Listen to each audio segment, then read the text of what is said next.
Loseda ini kepanjangan dari Lodong Sampah Sesa Dapur. Assalamualaikum warahmatullahi wabarakatuh. Saya akan menjelaskan bagaimana cara membuat loseda.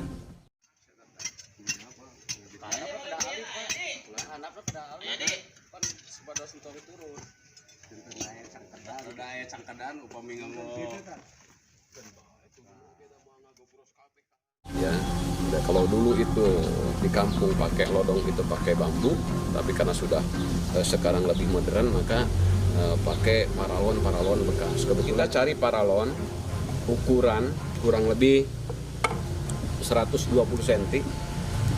Ini bisa 150 cm ya, sesuai dengan kebutuhan. Dan setelah itu kurang lebih 30 atau 40 cm ya.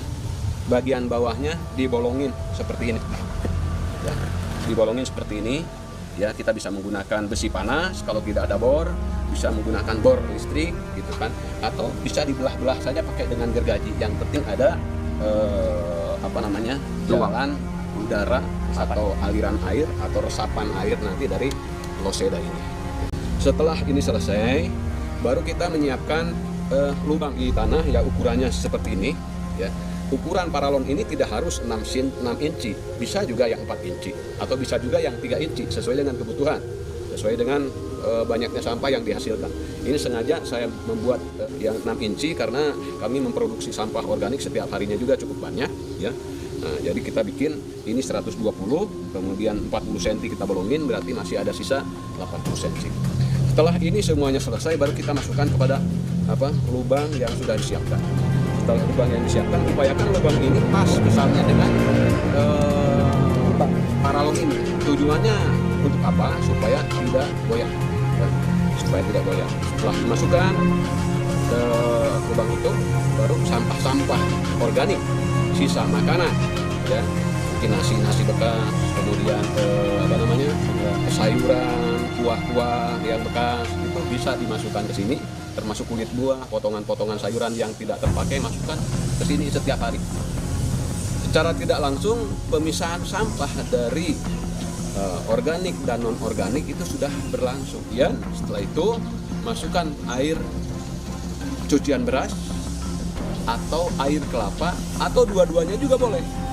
Kenapa air itu? Karena di dalam air itu terbanyak kandungan glukosa ya. Apabila difermentasi itu bisa menjadi sumber-sumber alkohol.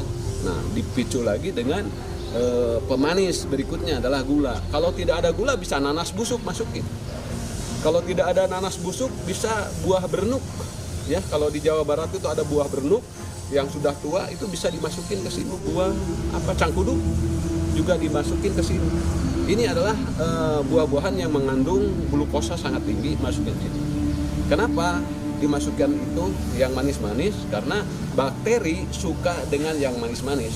Nah, dengan demikian maka bakteri akan hidup di sini dan mempercepat proses pembusukan sampah organik yang ada di sini.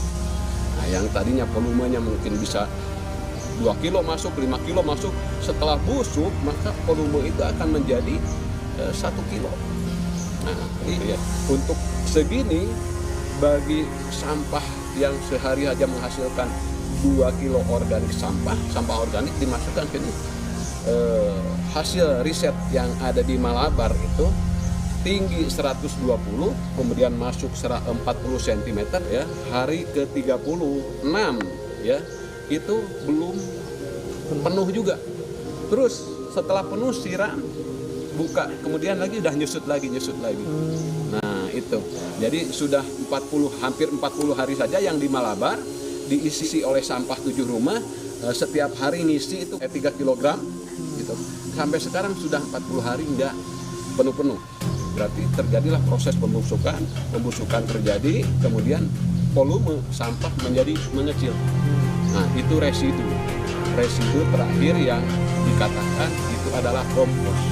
Setelah penuh maka ini kita bisa angkat ya, maka kita panen komposnya. Setelah panen komposnya ya kita masukkan ke tanaman ini supaya tanaman ini bisa subur tanpa harus kita membeli pupuk organik Korea maupun NPK. Bisa menggunakan pupuk hasil dari proses di loseda ini.